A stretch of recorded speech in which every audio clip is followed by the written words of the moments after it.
bersamamu. Seringkali ku melupakanmu. Ku berjalan sendiri, seakan ku mampu lalui tanpa kekuatanmu.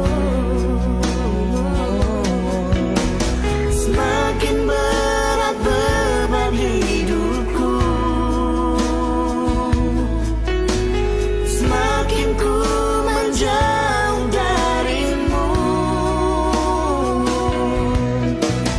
Namun ada cinta yang tak pernah berlalu, cinta yang ku dapat darimu.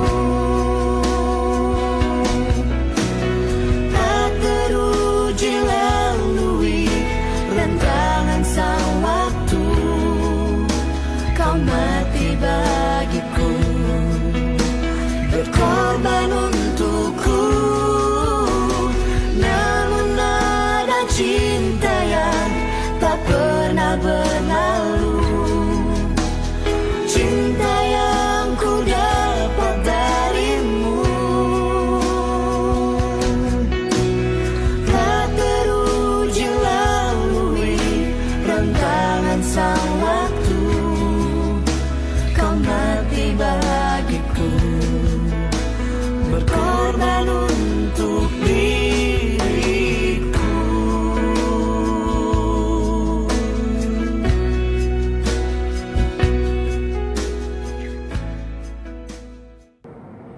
Salam sejahtera untuk anak-anakku yang tercinta, siswa-siswi SMP Terang Bangsa dan siswa-siswi SMA Terang Bangsa. Di bosan pagi ini saya akan mengajak Anda untuk merefleksikan kita dibentuk dengan pengalaman. Sebelumnya marilah kita tundukkan kepala, kita satukan hati, pikiran dan perasaan kita, mohon berkat Tuhan. Tuhan yang Maha Pengasih dan Maha Penyayang, terima kasih atas hari yang baru, terima kasih atas berkat-Mu. Semoga kami semua dapat memikirkan, merefleksikan apa dan mengapa kami harus melihat pengalaman sebagai pembentuk kepribadian kita. Izinkan kami nantinya merenungkan dari surat Paulus kepada jemaat di Filipi yang kedua ayat 3 dan 4. Terima kasih Tuhan, hadirlah dalam hati kami, hadirlah dalam perasaan kami, hadirlah dalam jiwa dan nurani kami. Amin. Anak-anakku yang aku banggakan, pasti kalian pernah atau bahkan memiliki pohon mangga. Mangga tidak pernah berbuah durian. Pisang tidak pernah berbuah ceklukan. Sawo tidak pernah berbuah pisang. Pisang tidak pernah berbuah mangga. Semua ciptaan Tuhan yang disebut tumbuh-tumbuhan mempunyai daya hidup. Ciptaan Tuhan yang disebut hewan mempunyai daya hidup. Semisal pohon pisang, 1000 kali ditebas, 1000 kali bertunas, dan baru akan mati kalau sudah berbuah. Itulah daya hidup. Kalau kita mengambil tanaman di pot kemudian dimasukkan di teras, dia akan condong ke arah matahari terbit. Itulah daya hidup. Nah, yang membedakan saya, Anda, dan semua orang dengan ciptaan Tuhan yang disebut tumbuhan dan hewan adalah daya ilahi. Manusia mempunyai daya ilahi. Itulah yang membedakan. Daya ilahi Tuhan berikan sejak kita di dalam kandungan. daya ilahi Tuhan tanamkan sejak kita dalam kandungan ibu 9 bulan 10 hari.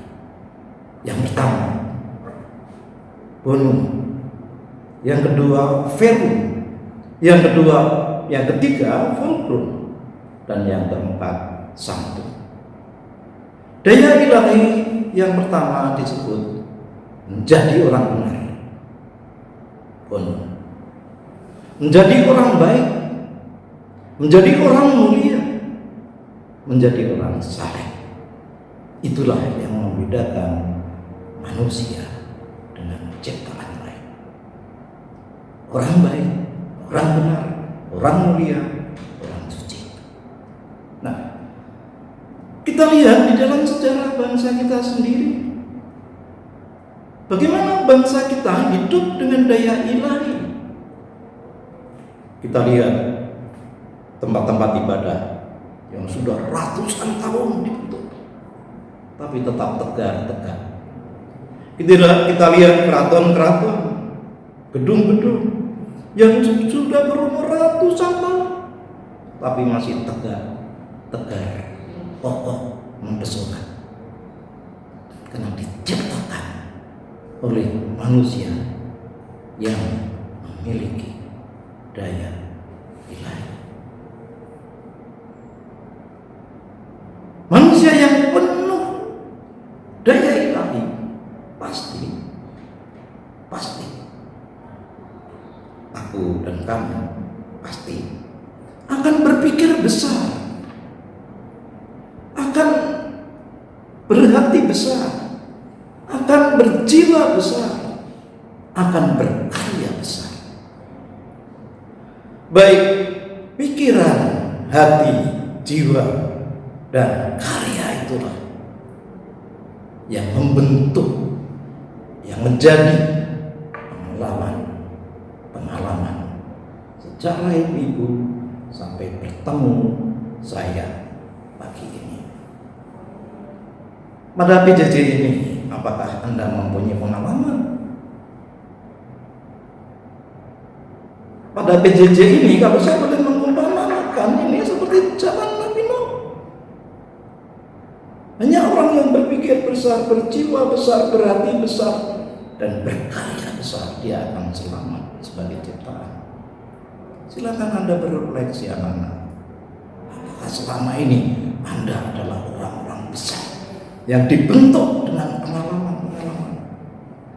Main games, dengarkan YouTube, tidak ada yang masuk di dalam kepribadian kita, tidak memberi dampak kedewasaan baik pribadi maupun iman, karena hanya sebatas afeksi, perasaan. Maka marilah kita lihat dari bulan Januari sampai Oktober ini, apakah Anda hadir sebagai manusia muda yang berpikir besar, yang berjiwa besar, yang berhati besar, dan berkarya besar.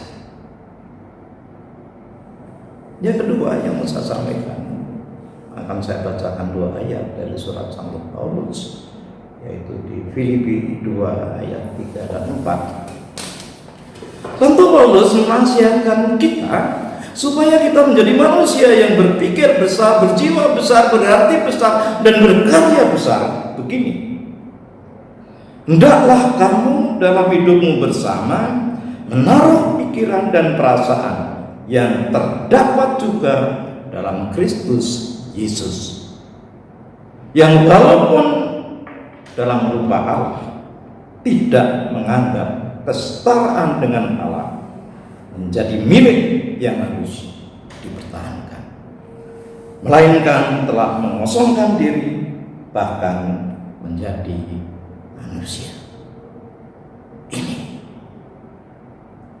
Santo Paulus memberi bekal supaya daya ilahi itu muncul di dalam kita, sehingga kita dibentuk dengan pengalaman-pengalaman, bukan hanya rasa senang, terhibur dengan kegiatan-kegiatan yang tidak mempunyai nilai.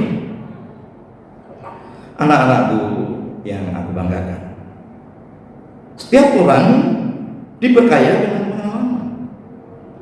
Hidup dibangun dengan pengalaman. Pengalaman luar biasa akan ada di dalam hati. Pengalaman luar biasa akan mengokohkan kepribadian kita.